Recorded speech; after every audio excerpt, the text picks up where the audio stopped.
আসসালামু আলাইকুম রহমতুল্লাহ। নুরুল ইসলাম উলিপুরি। জন্মের পর থেকে এই লোককে আমি আহলে হাদিসদের বিরুদ্ধে জঘন্য আজে বাজে শব্দ ব্যবহার করতে দেখে আসছি। তিনি একটা ভিডিওতে তারাবি সংক্রান্ত এই রিসেন্ট একটা ভিডিওতে দেখলাম, তিনি লিখেছেন যে যারা ৮ রাকাত তারাবির পক্ষে কথা বলে তারা হচ্ছে জঙ্গি, স্বাধীনতা স্বাধীনতা বিরোধী, ইংরেজের দালাল, লামাজহাবি, যা মঞ্চে বলেছে। ভিডিওটা আছে অনলাইনে, আপনারা দেখেছেন। তারাবির নামাজ ২০ রাকাত, এই ব্যাপারে ২০ রাকাত নয় ৮ রাকাত বলে মন্তব্য করে কারা? স্বাধীনতার শত্রু যারা, মুক্তিযুদ্ধের শত্রু যারা, বাংলাদেশের শত্রু যারা, এই শত্রুদের আসল নাম লামাযহাবী। এই তো এটা একটা জবাব আমি দিব, ইলজামি জবাব, যে আপনারা ৮ রাকাতের পক্ষে কথা বললে আপনি কি বললেন যে এরা হচ্ছে জঙ্গি, এরা হচ্ছে স্বাধীনতা বিরোধী, হেই সে যা মঞ্চে বলছেন একটা ইচ্ছা মতন। বেতের ১ রাকাতের দলিল নেই, এটা বলছেন, এটা নিয়ে পরে কথা বলবো। বুখারীতে তারাবির হাদিস নাই, এটা তাহাজ্জুদের, এটাকে তারাবি বললে যে বলে সে হচ্ছে বাটপারি, সালাফিরা বাটপার। আমি আপনাদের কিতাব থেকে, আপনাদের দর্শী নস্কা, আপনাদের ক্লাসে যে বুখারীটা পড়ান এইখান থেকে আমি তারাবি ৮ রাকাত দেখাবো ইনশাআল্লাহ, চ্যালেঞ্জ দিলাম।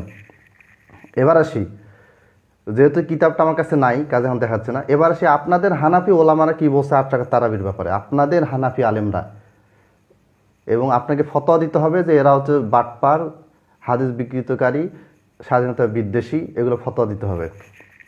আর নয় আমাদের উপরে ফতোয়াটা আপনাকে উইথড্র করতে হবে। আচ্ছা, ইমাম মুহাম্মদ বিন হাসান আশ-শাইবানি, যিনি একজন জাহমিয়ুন কাজ্জাবুন বলেছেন ইয়াহইয়া বিন মাইন যাকে, ইনি তার যে কিতাবুল আসার, এই কিতাবুল আসারে তিনি কিয়াম অনুচ্ছেদ রচনা করেছেন, বাবু কিয়ামি শাহরি রমাদান ওয়া মা ফিহি মিনাল ফদলি। আমি সামেলা খুলে এগুলো দেখতেছি, কীভাবে দেখাতে আমি জানি না, তো আপনার সামেলা খুলে ইয়ে করতে পারেন। এখন এই বইটাতে কি লেখা আছে? বাবু কিয়ামি শাহরি রমাদান ওয়া মা ফিহি মিনাল ফদল, অর্থাৎ রমজান মাসে কিয়াম করা এবং কিয়াম করলে কি ফজিলত, এই সংক্রান্ত অনুচ্ছেদ।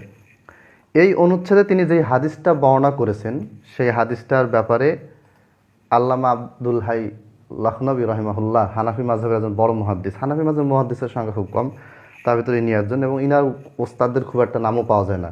আলবানি ওস্তাদ নেই যারা বলেন, তারা এই আব্দুল হাই লখনবীর কয়টা ওস্তাদ দেখাতে পারবেন? খুবই কম সংখ্যক ওস্তাদ আছে। আচ্ছা, এখানে আব্দুল হাই লখনবী রহিমাহুল্লাহ এটা ব্যাখ্যায় বলেছেন, আর তালিকুল মুমাজ্জাদ তিনি বলেছেন ওয়ুসাম্মি আত তারাউইহ, তিনি এটা নাম করছেন, অর্থাৎ ইমাম হাসান আশ-শাইবানি নাম করছেন এটা হচ্ছে তারাবি, অথবা যদি মাজহুল পড়েন ওয়ুসাম্মা আত তারাউইহ, এটা হচ্ছে তারাবি নামকরণ করা হয়েছে। মানে এখানে 11 রাকাতে যে হাদিসটা, যে কিয়ামি রমাদান বলতে যেটা বোঝানো হয়েছে, যেটা ইমাম মুহাম্মদ বুঝিয়েছেন, সেটার ব্যাখ্যায় একজন হানাফি মুহাদ্দিস বলেন যে এটা আসলে তারাবির সংক্রান্ত হাদিস। তাহলে বোঝা গেল যে 11 রাকাতের হাদিসটা এটা তাহাজ্জুদের সাথে তো রিলেটেড, ঠিক আছে, এটা তারাবির সাথে রিলেটেড। তাহলে ইমাম মুহাম্মদের বর্ণনা অনুসারে কি বোঝা গেল? তারাবি হচ্ছে ৮ রাকাত, 20 রাকাত নয়। এরপর দেখেন ইমাম মুহাম্মদ বিন হাসান তারাবি সম্পর্কে কি বলেছেন, জবিহাজা কুল্লুহু নাহুল, আর আমরা এই হাদিসটার উপরে আমল করি বা এটাকে আমরা কি করি, গ্রহণ করেছি, ঠিক আছে। আমরাও তো হানাফিরা, মানে ৮ রাকাত তারাবি। লা বা'সা বিস সালাতি ফি শাহরি রমাদান আন ইউসাল্লিয়ান নাস তাতাওয়ান বিইমামিন লিআন্নাল মুসলিমিনা ক্বাদ আজমাউ আলা যালিকা ওয়া রাআউহু হাসানান। এখানে পরে তিনি ইয়ে করছেন যে ইমামের সাথে জামাত করা, এটাকে মুসলমানরা এটা একমত হয়েছেন, এটা থেকে তারা ভালো মনে করেছেন। তাহলে বোঝা গেল যে ৮ রাকাত তারাবি এটা ইমাম মুহাম্মদ বিন হাসান শাইবানি তার কিতাবে উল্লেখ করেছেন, এবং হানাফি মুহাদ্দিস আব্দুল হাই লখনবী রহিমাহুল্লাহ কিতাবুল আসার, ইমাম মুহাম্মদ রচিত এই কিতাবে তিনি কি করেছেন, তিনি বলেছেন, আর তালিকুল মুমাজ্জাদ গ্রন্থে তিনি বলেছেন যে এটা হচ্ছে তারাবির হাদিস, ঠিক আছে। আর তালিকুল মুমাজ্জাদের প্রথম খণ্ড ৩৫১ পৃষ্ঠা, বা এটা প্রকাশনী ভেদে পৃষ্ঠা খণ্ডগুলো কম বেশি হতে পারে, এই জন্য আমি খালি এবারত বলবো, আপনার সামনে সার্চ করবেন, দেখে নেবেন। এরপরে আল্লামা কামাল উদ্দিন, যিনি ইবনুল হুমাম নামে পরিচিত, আল হানাফি রাহিমাহুল্লাহ, অনেক বড় মুহাদ্দিস, বড় মাপের আলেম, কোনো সন্দেহ নেই। তিনি 861 হিজরিতে মারা গেছেন। তিনি বলেছেন ফাতাহসুলু মিন হাযা কুল্লিহি, এই যে আলোচনাগুলো, সবগুলো আলোচনা থেকে এই জিনিসটা সারমর্ম এটাই যে আন্না কিয়ামা রমাদানা সুন্নাতুন, অর্থাৎ এই রমজান মাসে কিয়াম করা এটা কি সুন্নাত। সেটা কয় রাকাত? ইহদা আশরাতা বিল উইত্রি, বেতের সহ 11 রাকাত, 8 রাকাত তারাবি, 3 রাকাত বেতের, ফি জামায়াতিন, জামাতের মধ্যে, অর্থাৎ জামাতের ভিতরে বেতের 3 রাকাত, তারাবি 8 রাকাত। এইটা হচ্ছে আমার সমস্ত আলোচনার সারাংশ। ফাআলাহু আলাইহি সালাতু ওয়াসসালাম। কত স্পষ্ট বক্তব্য! আল্লাহ নবী সাল্লাল্লাহু আলাইহি ওয়াসাল্লাম এটা করেছেন, তিনি জামাত সহকারে 3 রাকাত বেতের 8 রাকাত তারাবি পড়েছেন। তাহলে আমাদের নবীকে কি আপনি আমাদের দেশের স্বাধীনতা দুশমন বলবেন? নাউজুবিল্লাহ। আপনার ইমান ঠিক আছে কিনা চেক করেন। ইবনুল হুমাম হানাফি এটা কোথায় বলেছেন? ফাথুল কদির শরহুল হিদায়াতি। হ্যাঁ, যে জব একবারে শুদ্ধ করে পড়ব, এবার তো কত ভুল পান ধরেন। এরপরে আল্লামা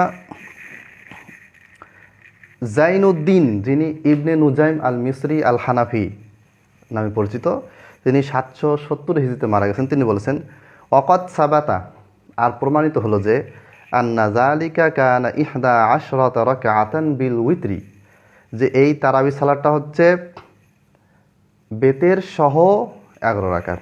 কামা সাবাতা ফি সহিহাইনি মিন হাদিসি আয়েশা, যেমনটা সহিহাইনে থাকা আয়েশা বর্ণিত 11 রাকাতের হাদিসে প্রমাণিত।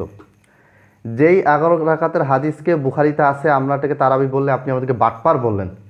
সেই বাটপারি, নাউজুবিল্লাহ মিন যালিক, সেই বাটপারি আপনাদের ইমাম ইবনে নুজাইম আল মিসরি হানাফি করে গেছেন। তিনি বলতেছেন যে আয়েশা বর্ণিত হাদিসটা যেটা সহিহাইনে আছে, বুখারিতে আছে, মুসলিমে আছে, এইটা